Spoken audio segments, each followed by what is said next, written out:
Welcome to the Charleston Real Estate Connection Podcast, connecting and reconnecting you with all things Charleston.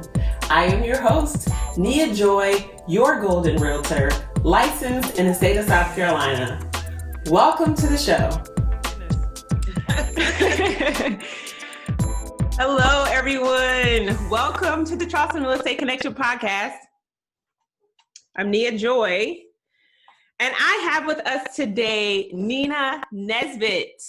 Nina Nesbitt. If you are curious about whether or not Charleston has talent, believe me, we do. And Nina is all about helping to find that talent right here in Charleston and put it out there nationally, internationally.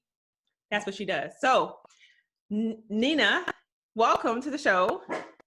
Oh, thank you for having me, Nia. Nia sounds kind of the same. Oh my goodness, doesn't it?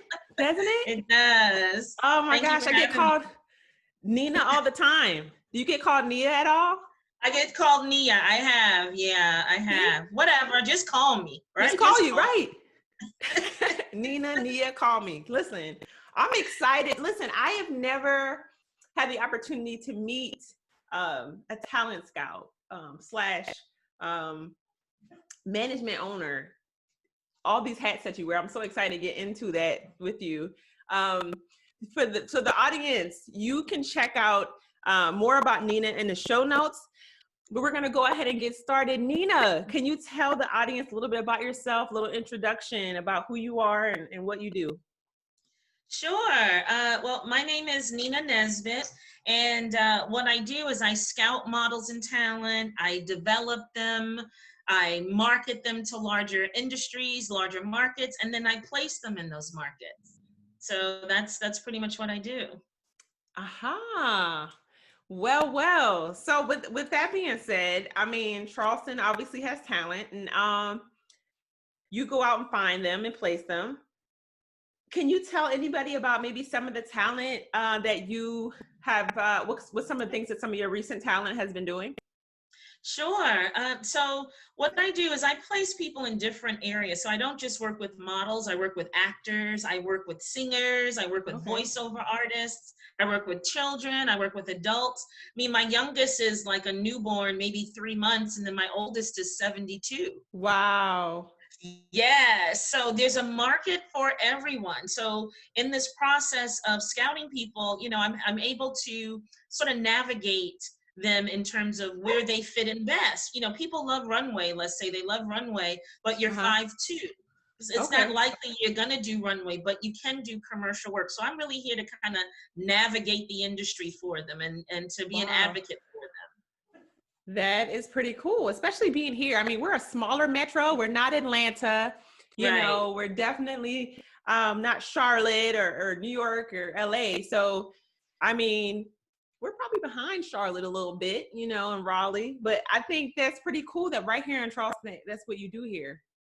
Yeah, and when, you know, when I work with people and develop them, I do film, I do television, I do modeling, print work, runway, videos, I do it all, but it's not here in Charleston. Okay. So even though I work with people from Charleston, I usually place them or get them working outside of the Charleston area, but they're able to make the connection directly.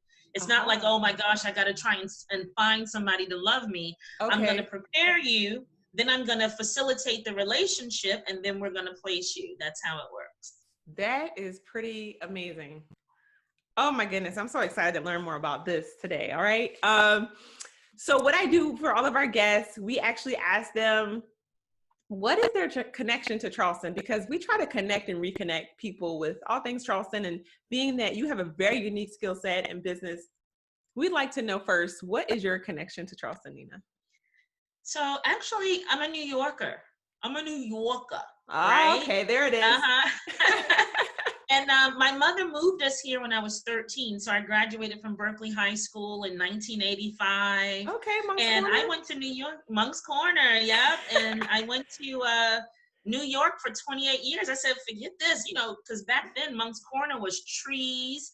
We had a Radio Shack, and we had a Kmart. That was really it, a CVS. We didn't have much of anything. So I left. And when I came back, I said, my mom is still here. So Uh-huh. I had already been doing this business for 12 years in New York City.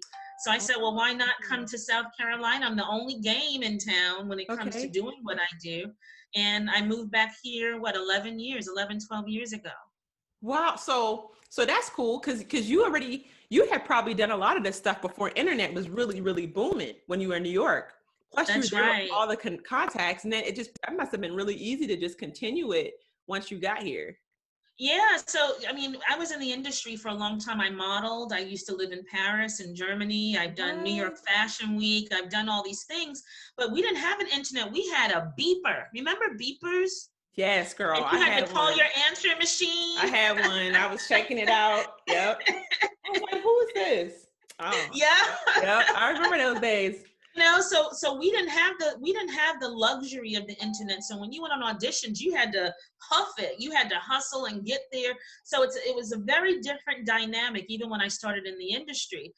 So moving here to Charleston, we utilized more the internet, but even the internet was really new. 12 years ago. That's true. 12, 13 years ago, 20 years ago, it was new. So the dynamic has changed, but it's a lot easier because of the internet. So 90% of my work is internet based. Wow. I know we were talking before the show and you were telling me you do a lot of Zoom calls. Is that one of the ways that you interact with new talent right now because of COVID, or just that just normally how you would interact, phone calls, whatnot? It is because I work nationally. So I book people in New Jersey for jobs that are going on in New York City, and I book people in Chicago for jobs that are going on in other places. So for me, using the internet, I started using that a while ago just to be able to connect with people that were from a distance. That were at a distance. But now since COVID, I do my classes online, and then I do my photo shoots, of course, in person. And then I do travel to larger markets as well, but most of what I do is online. Oh, wow. Wow. So we've shot some movies here and we've had some events here in Charleston. Have you done anything locally with any of your talent, rather than even if they came from other cities to come work here? Absolutely. Absolutely. I have clients that are local. I have media companies that I work with and advertising agencies and, the regular media outlets I work with. So when they have something that's going on, they usually call me. They call me if they're looking for talent. Mm-hmm. Sometimes if they're looking for talent of color, because I'm multicultural. Okay. And for a lot of the and for a lot of the agencies, they don't have a lot of multiculture.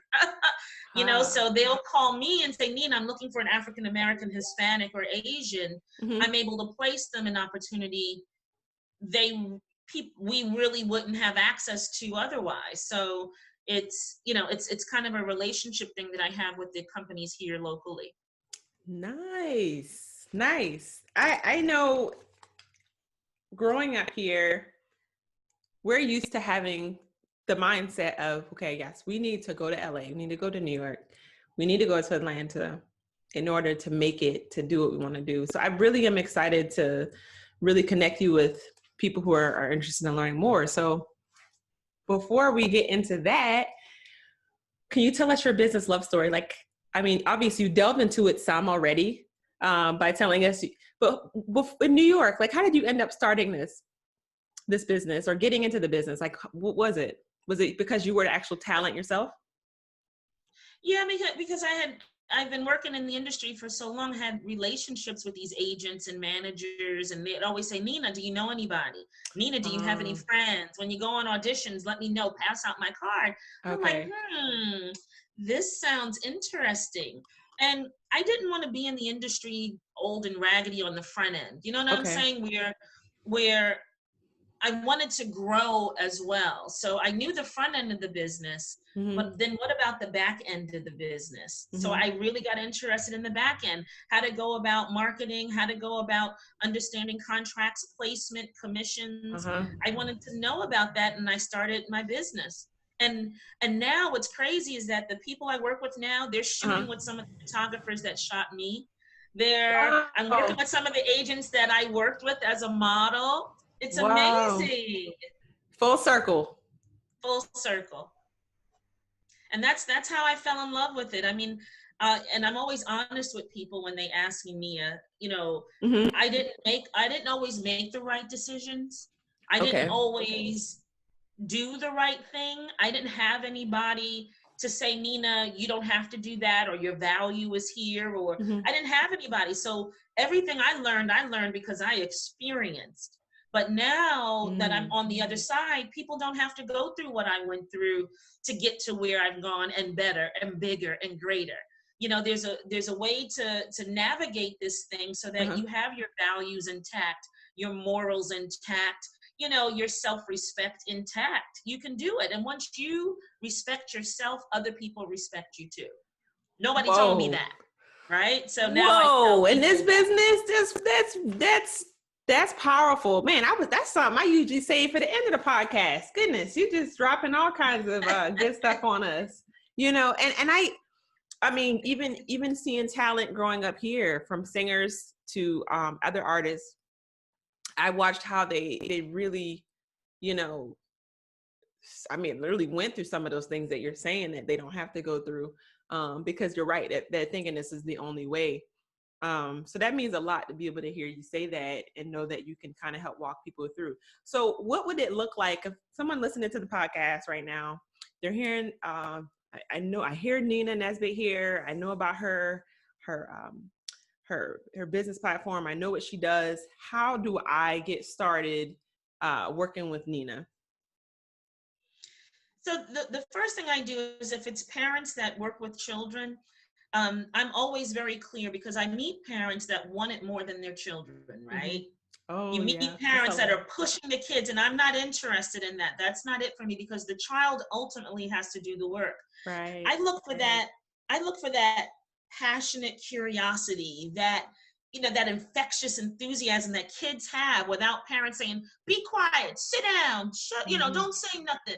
I look for that kid that's open and free and ask questions and curious. And then, then I can kind of see that a child can be that way because that's who they are. Right. Versus that's who their parents want them to be. Like, so do that dance. That dance for Nina. Yeah, do that. Come on. Hey, come here. Do the dance. Show her the dance you did in the living room earlier. I can see that happening. Exactly. Now, I met a young lady yesterday. She was like 6 years old. I fell in love. She had 2 huge ponytails. And she's like, do you like my ponytails? I'm like, yes, I do. She's, I know a ponytail song. You want me to sing it? I was like, yes, I do. Wow. On mom just sat there and just let her go. And that's the sense of freedom. When she sang the ponytail song for me, she just sang it on the spot. So we're looking for people that have a natural inclination. It's who they are. It's who they're born to be. Once I do that, we set them up on a Zoom meeting. I meet them one-on-one first, and then I kind of decide, I want to make sure that what I offer and what they want is a fit, right? Okay. We got to make sure that we're a fit. What I do isn't for everyone, and everyone's not for me. I'm okay with that. But once we establish that, hey, listen, there's some opportunity here, then I start at the top. I'm like, okay, these are the things that we have to offer. I can take them to New York and LA. We can do, locally as in Atlanta, and we can even do development right here at home. So I make all those things available so that they can kind of decide what's the better fit for them. Because everybody doesn't want to start off in LA. Some people want to start right here in Charleston, learn and grow. Then maybe after a year, they kind of branch out a little bit more. I'm working with people I've worked with for 10 years. Same people, 10 years. Wow. That's pretty cool. I'm hoping that the audience is taking all this in. And if they want to reach out to you, I mean, obviously your contact information is in the show notes, but is it just a matter of going on the website, filling out a form? Is it a phone call? What would that look like?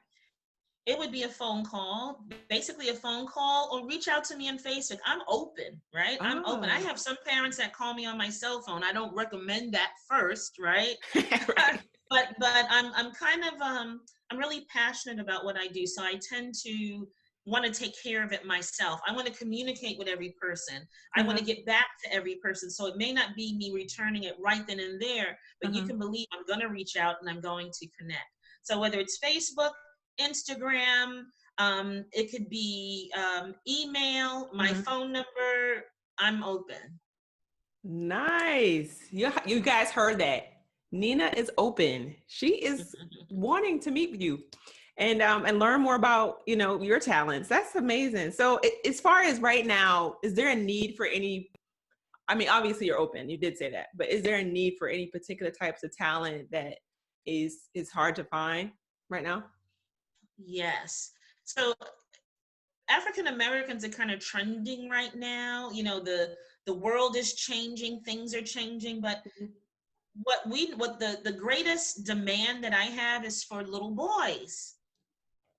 For boys, men, males, because it's like on TV, you really don't see a lot of African American boys. You don't see it. No, other than Blackish, it's not happening. You're so right. You're so right. I was, I just gonna take it just right here to Greenleaf right quick, because everybody's talking about Greenleaf right now, right?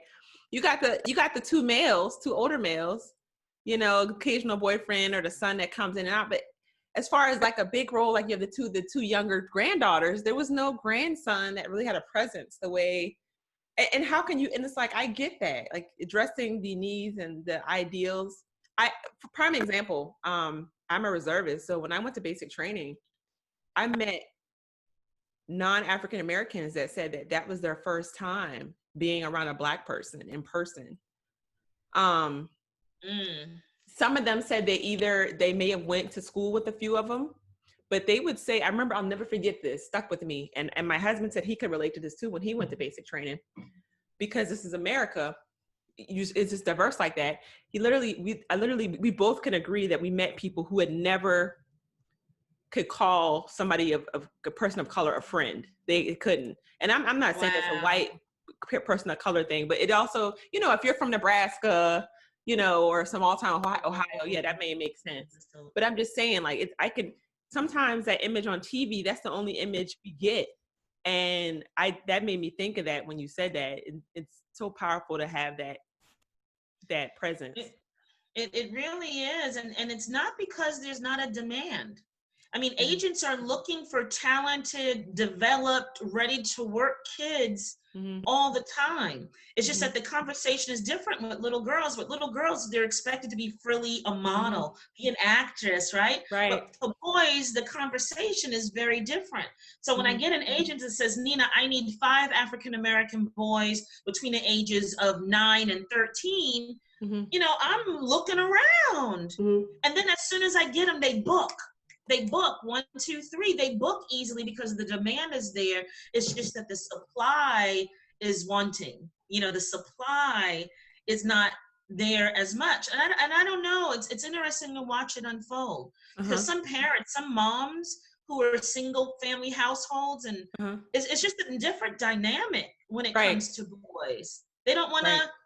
It's almost like that's not the industry you should be in, because maybe it's too soft, or maybe it's not going to pan out the way you wanted. The rejection is too much and you can't take the rejection. But the kid is passionate about wanting to do it. It's just the conversation is very different. That's very interesting. I have a little boy and a girl, and obviously they have different personalities, but I never, as a parent, just hearing you say that as a parent now is allowing me to reflect on, wow, I never really thought about it that way when it comes to my son versus my daughter. Have you seen him? Does he exhibit like he wants to be on YouTube, or he likes acting, or he likes making voices, copying voices from TV? Oh my gosh, he does it all the time. And I'm not just saying this to my son, but it's funny. He does this thing where, so I don't know if we're in a YouTube generation, because all of my friends can all say this. I have a lot of female friends who have girls. I don't have a lot of friends with boys. I don't know what it is. It's so hard to have my son find a playmate other than through sports. But yeah, like he is that kid who he can mimic voices. He picks up on voices, but the kids all like YouTube and they want to be YouTube stars. Yes. I mean, what's that about? Is that something is that affecting, the industry at all? Sure it is. Like, viral and all that.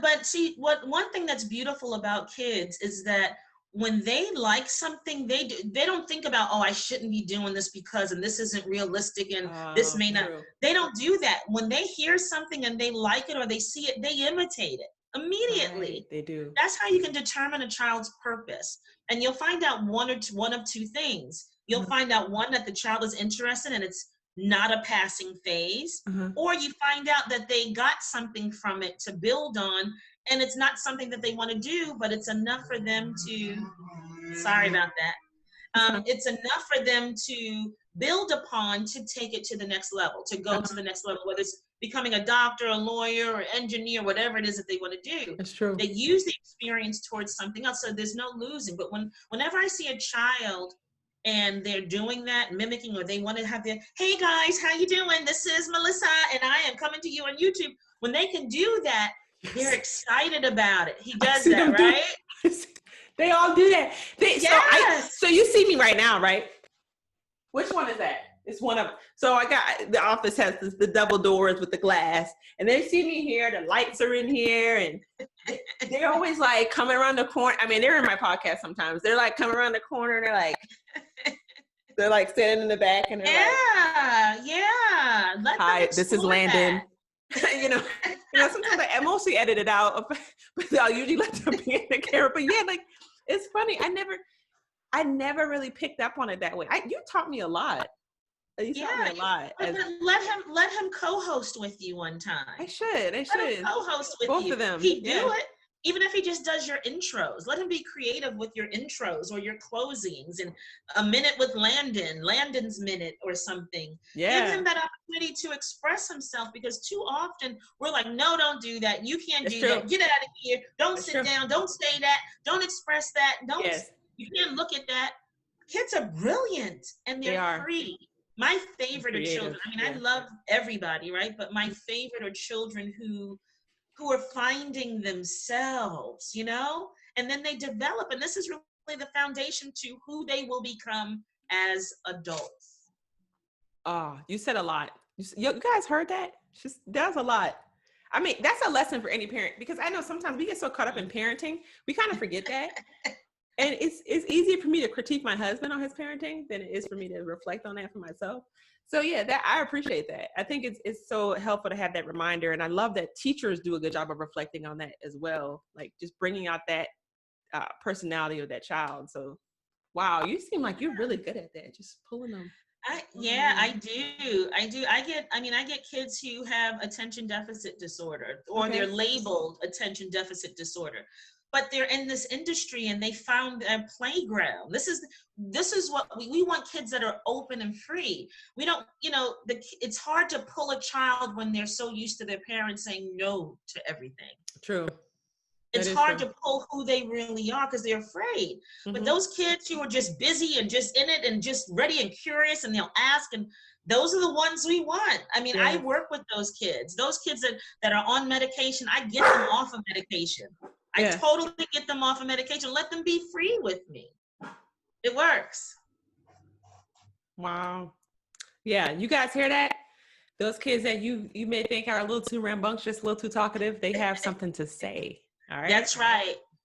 That's right. Wow. So Nina, you've left us with a lot of nuggets here, but if you can leave something with the audience, a little tidbit, little Nina's minute here, what would you say to the audience? What kind of information would you pour into them that you feel like is valuable, that they should hear from you? I think that being in South Carolina, I find that the importance of investing in yourself, not just in what you wear, not just in the makeup you put on, right? But investing in knowledge, investing in making yourself a better person, opening yourself up, opening your mind up to learning new things. That's where the power is. People make decisions based on their level of self-esteem. And if you don't know a whole lot, or you're not open to a whole lot, your confidence, I see it every day. The confidence is low. Yep. The shoulders are slumped over because you see it too in real estate, don't you? People who are buying versus people who are confident, or people who are not sure. Yep. And, so as being in this environment in South Carolina, I would say, investing in yourself in terms of knowledge, becoming a better person, being more, understanding more of who you are and what you want in your life. That's the power of confidence. That's where the value is. And once you value yourself, other people will value you too. Wow. Once you're more important than just what you put on the outside, then people will respect what's on the inside. You said a lot right there. I live it every day. That's powerful. That's powerful. And it sounds like it's something that you probably pour into the talent as well. I mean, you have to be a natural encourager in your job, I'm guessing. Oh yeah. And because, with acting, people think, oh, I'm learning acting, but you're not. You're learning how to express yourself and the power of articulation and intonation and inflection and how you're able to move someone in the direction you want to go just based on how you speak. Wow. Yes. Right? So you think you're learning acting, but you're really learning how to sell yourself and how to make a great first impression. So they're really life skills that I teach. We just apply it to the modeling industry. But you can apply this stuff to life. I mean, how to shake a hand properly, how to connect with someone and really sincerely look them in the eye and hold your head up and command respect with your presence. I mean, these are life skills. So yeah, I do it every day. Wow. Well, if you guys out there are looking to connect with Nina, do so. And don't wait.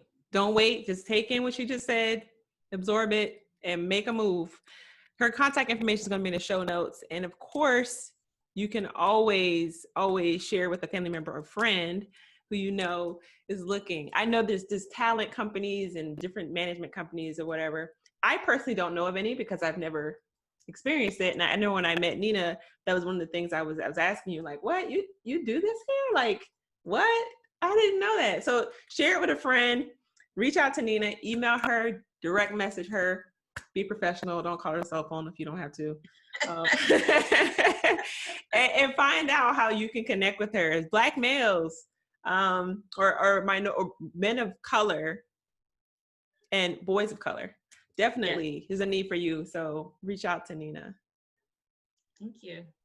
Nina, it's been a pleasure. Oh my goodness. You are one of my favorite guests for sure. Oh, thank you.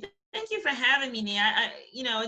It's nice because you're a woman, you're doing it. You have a business, you know what I mean? You're doing your stuff here, there, family, mother. Yes.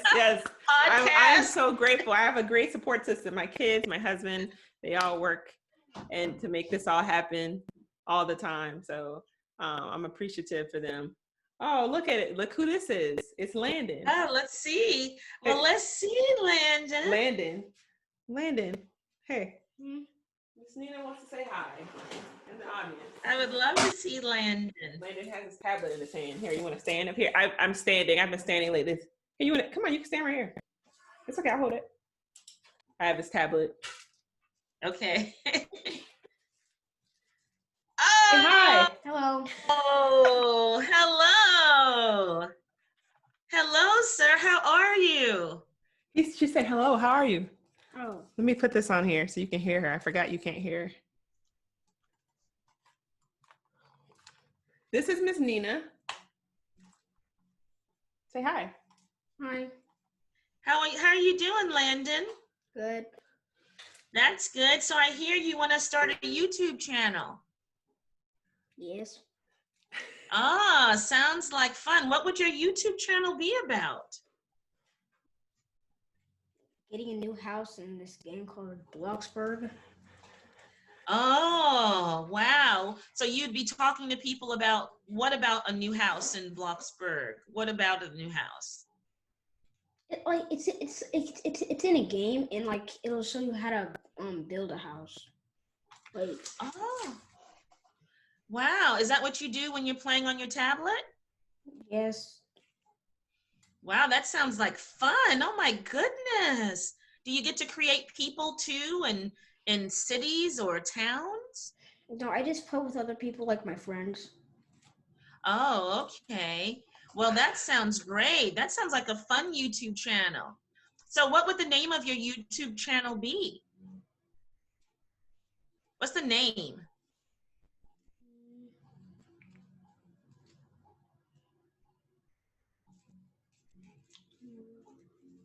You sound like you're thinking over there really hard about something. He is. He is.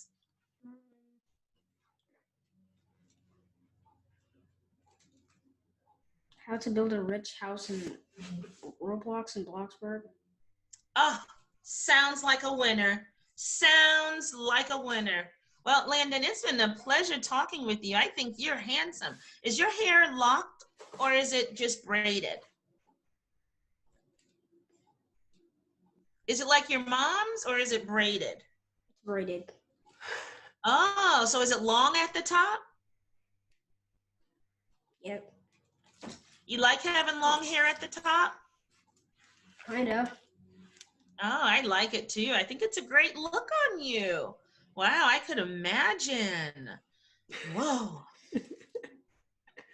Well, Landon, it's been a, huh? I really want my hair puffy again. My cousin Dan. Like all He over had like puffy, he had like afro? he had like a fade, and his hair is like really long now at the top, and then he keeps it shaved on the sides.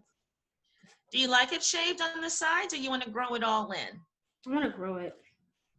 Yeah, I think so too, Mom. We like an afro.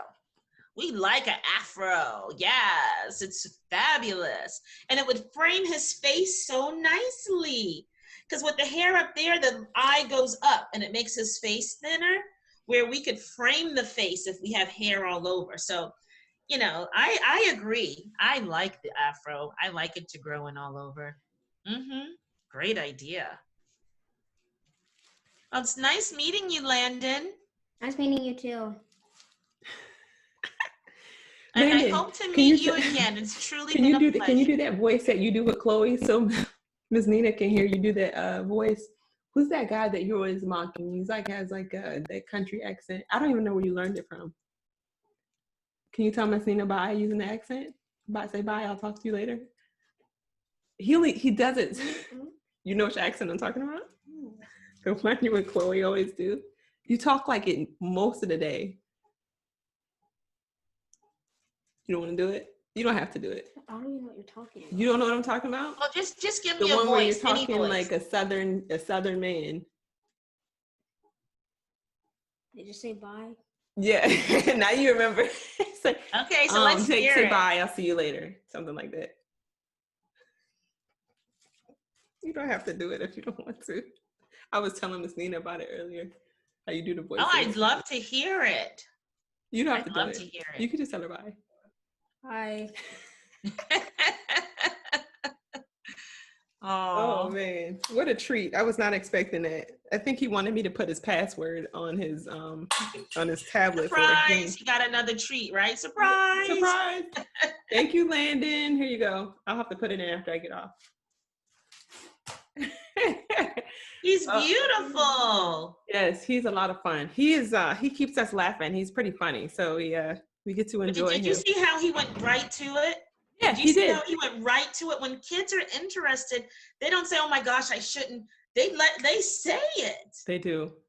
See that? Listen, I promise you guys, I didn't plan this. Didn't plan it with Nina. The son just walked up, and you see her mad. You got to see her in action. I'm gonna charge y'all for this episode. That's what I'm gonna do. There you go. Boom. Just kidding. Nina, we thank you so much. We look forward to maybe engaging with you again here in the future. I just thank you so much for your time. Mm-hmm. Well, you are very welcome. Thank you for having me. It's really been a pleasure. I always enjoy it. So reach out anytime. Will do. Maybe we'll come one day and see you in action. All right. I'm going to hold you to it. All right. You guys have just heard it here. Nina Nesbitt. I thank you guys for listening. Definitely listen and subscribe to the podcast where you enjoy listening to your favorite podcast episodes, iCloud, that's SoundCloud, iTunes, wherever you enjoy listening. Thank you again. You guys stay safe out there and stay golden. Bye. Bye.